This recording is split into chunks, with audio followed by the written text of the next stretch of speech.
It's great to welcome to the program today Robert Hockett, who is a professor of law and finance at Cornell University. He is an advisor to Congresswoman Alexandria Ocasio-Cortez, also one of the architects of the Green New Deal. And so the timing of our interview is actually very good in a sense, because yesterday the Senate voted on taking up the Green New Deal. And of course, we know that many Democrats in the Senate support a lot of the ideas that are in the plan.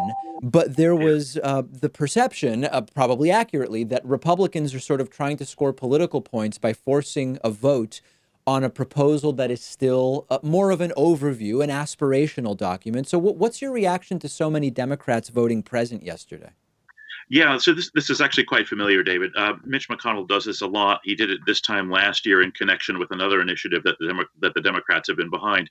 What he essentially does is, as a kind of a stunt, he'll bring something up for a vote, even though there's been absolutely no discussion of it yet within the chamber or either of the chambers of Congress, for that matter. There have been no committee hearings. There's been no sort of process. Just sort of out of the blue, right? He just sort of calls it up for a vote. Apparently, the hope is that, if he catches everybody by surprise like this, they won't vote for it. They'll vote against, or some will for and some against, and then it'll lose. And then he'll be able to say, oh, it lost. But the Democrats are on to this particular tactic of his, and they have been for a long time.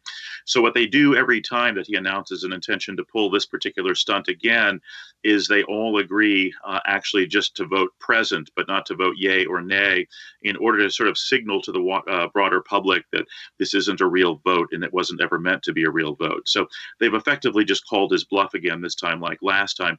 The people over at Fox News and other right-wing media, they're well aware of this. They've seen this happen a million times before, but then they try to use the present vote as if it were a no vote, or as though it signaled some sort of disarray or disagreement within the ranks about the merits of the Green New Deal in this case, or Medicare for All last year, or other initiatives before that.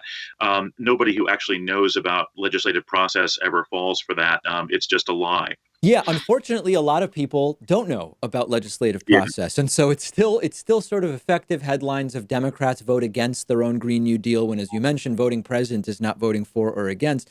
But in a yeah. sense, the sort of cynicism that we have about this and the predictability that they would do this, it still works, and it still works for a significant portion of the sort of media consumer base. So what's next? In other words, what's the next step with this Green New Deal? Yeah, so as you suggested at the outset, what we have at the moment is a resolution.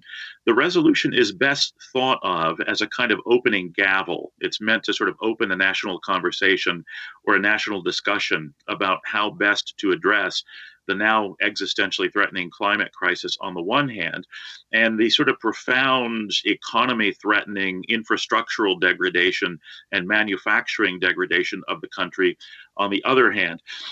We chose the name New Deal, sort of, or the component of the Green New Deal name that is the New Deal component, quite deliberately. The original New Deal, which a lot of people either are too young to remember because they weren't around or just never read the history of, was itself never one enactment. It was never one particular legislative action or statute or resolution or what have you.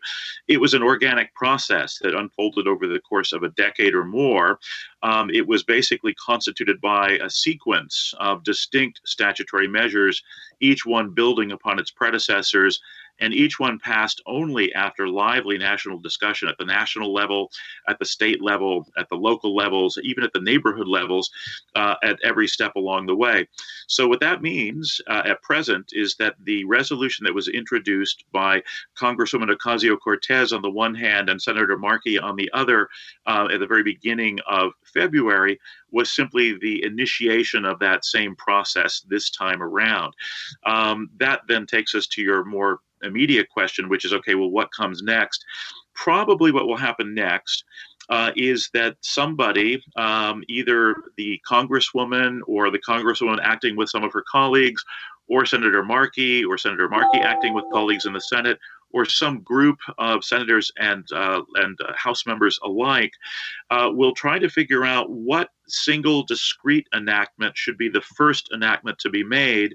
What they'll probably do is focus on something that Democrats and Republicans alike can get behind, given that we don't have majorities in both houses of Congress and the White House yet. That seems especially important.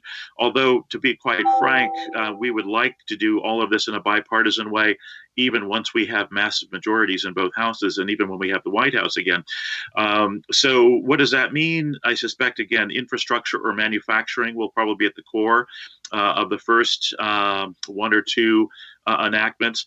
We'll probably try to do it. We'll probably try to replicate yet another feature of the original New Deal in doing this, and that is to see to it that whatever projects are undertaken are meant to be undertaken in literally every congressional district of the country, so that literally everybody benefits. That was another sort of marvelous feature of the original New Deal that people either have forgotten or never knew. One reason that the New Deal was so popular, even among Republicans, was precisely because the New Deal had projects in literally every congressional district of the country, meaning that literally everybody would benefit. And that's not just, of course, politically savvy, which it is, but it's much more than that. We think it's just democracy, right? Or it's justice. If the Green New Deal is meant to be for everybody, well, then, of course, it makes sense for its projects as a total portfolio to operate to the benefit or for the benefit of everybody. And Robert, one of the criticisms of the bill or the proposal, the initial proposal, that I think are more interesting, more worthy of discussion than the sort of cartoonish ones that we sort of, I don't think, really need to delve into it in detail, is that some of the particular timelines that were generally outlined in the original 14-page resolution were unrealistically optimistic. So I guess my question for you is a two-part question. One, do you agree with that assessment? But more importantly, does that matter if this is just creating sort of an initial framework for what the end goals are? So I think it's actually false. I think everything about the resolution, everything that's in the resolution, is actually quite feasible and quite doable. I also, though, do take your point that in a certain sense it doesn't matter, because really the idea here is if you swing for the fences, as they say, if you try to hit it out of the park, you're all the more likely to hit a home run, even if it doesn't go all the way out of the park, right? Even if it only reaches the stands or only reaches, the far wall or something, you're much more likely to reach that far wall if indeed you are swinging for the proverbial fences. So in that sense, it wouldn't matter if they weren't, completely feasible goals.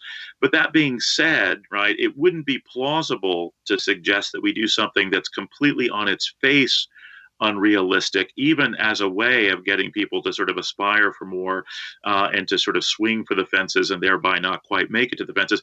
There needs to be some degree of feasibility, or at least some plausibility to the stated end goal, in order for people even to bother to try to get to it in a manner that then might fall slightly short or might fall far short. So maybe needless to say then, given that, we actually do think the particular goals are quite feasible. This is America, after all, and we are a can-do country. At least that used to be a big part of our culture. That used to be probably maybe one of the two or three most fundamental sort of constitutive elements of our culture, is we were a can-do people. You and I are perhaps old enough to remember the old phrase American know-how. You don't hear people dropping that phrase or using those words as often as you and I probably did when we were kids, but it's still a thing, right? The idea of American know-how and the idea of America as a can-do country. And it's worth noting that there's not a single extraordinary thing that this country has done in its well over 200-year history now that wasn't deemed or sort of denounced as implausible or crazy when first propounded, right? That's fair, but let me just give a couple specifics. I mean, and again, to be clear, these are not things that I think are bad ideas, but when, for example, we look at 10 years to go to net zero greenhouse gas emissions and upgrade all existing federal buildings, I of course agree with doing that. I just don't see any way that that happens in 10 years, even if we start today. Yeah, I guess I don't see why it couldn't happen. You know what I mean? We could, if we mobilize the resources and we mobilize the population, I don't see any reason that we can't do that. It's worth noting, just by way of specific example, right? When the Japanese bombed Pearl Harbor and it was clear now that we were going to have to get into the Second World War, President Roosevelt called a bunch of industrial leaders into the White House and said, what what can you do when it comes to producing bombers and tanks and other kinds of war material? What are we producing now? And is the following goal a realizable goal? The goal that he put before them was something like 10 times what we were then producing. And they said, well, we might be able to double present production, or we might be able to triple, but 10 times, that's just not possible. And he said, let's make it 11. And they did it. They did it quite straightforwardly, right? Because they were serious about it. And one of the things that we're trying to argue here is that the climate change problem on the one hand, and the continued degradation of the nation's infrastructure and manufacturing base on the other hand, are in a sense the moral equivalent of war, right? They're just as important. Indeed, in many ways, they're even more important because they're a much more, I think, immediate existential threat to the continental United States, even than the Japanese threat was after the bombing of Pearl Harbor. One of the more practical questions you mentioned, it makes sense to start with what Democrats and Republicans could agree upon doing. And I completely agree with you on that. My concern is I also agree with you that something related to infrastructure is probably that thing. The Mm-hmm. problem I see with it is that every proposal for infrastructure spending from the current president has been a crony capitalist handout to his buddies, effectively. Mm-hmm. So I guess from a practical perspective, when the Republicans continue to control the Senate and the White House, is the only thing that could happen an infrastructure plan that is one of those crony capitalist handouts? And if not, how do you get around it and get Republicans to support it? Yeah. So I think that the easiest way to get around this is just to say, look, here is a realistic infrastructure proposal. Yeah. You, Mr. Trump, ran on infrastructure. You claimed that it mattered to you and that it was important to you. We're not willing to turn this into some kind of a crony capitalist boon simply for your pocketbook. You've got enough emoluments already coming from the various other violations of the emoluments clause that you're engaged in. We're not willing to do it with infrastructure. So here are your options, right? Infrastructure without cronyism or no infrastructure. My guess is that Republicans in Congress and ultimately Mr. Trump himself probably don't want to be characterizable by the media as the people who turned down any kind of infrastructural reform or revitalization simply because they couldn't personally profit from it. You know, I'm not sure about that because look at what's happened with the wall, right? I mean, Mexico was going to pay for it and it was going to fill the entire U.S.-Mexico border. Yeah. I guess my thought is it doesn't seem that the Trump base is going to hold him accountable for failing to do any of the things that he promised. So I almost wonder if he would just turn it down if it's not infrastructure the way he wants to do it. So you might be right, David, that his base might not. I mean, his base seemed to be almost like religious converts or something, such that they'll come up with some way to explain away nearly any wrong that he commits. But I think the one thing where we tend to overlook these days, and I can understand why, because it's sort of an unpleasant thought that this might even be true, but sizable numbers of people who would have voted for Bernie Sanders had he been the Democratic nominee voted for Trump, right? There is, in other words, a swing vote here. What's your evidence for that? Because what I've seen is that a statistically insignificant number of Bernie primary supporters ultimately voted for Trump. Where are you getting that? Yeah, so most of the data that I've heard about or read about is that it's much more than a statistically insignificant number of people, particularly if you think in terms of those who also simply refrained from voting rather than voting for Trump. Ah, okay, that's fair, but that's a different assertion.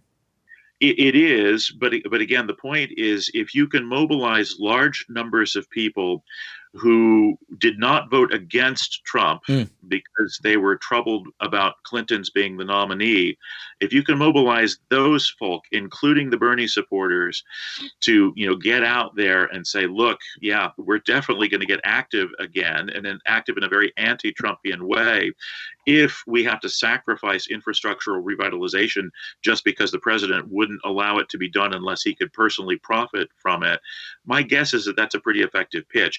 And even the diehard base of Trump supporters do not constitute anything even remotely resembling a majority of voters in this country. I hope that you're right, and we will be paying attention to it very, very closely. We've been speaking with Professor Robert Hockett, who is a professor of law and finance at Cornell University, advisor to Alexandria Ocasio-Cortez, one of the architects of the Green New Deal proposal. Robert, really a pleasure having you on today. Thanks so much, David. Great to be on with you.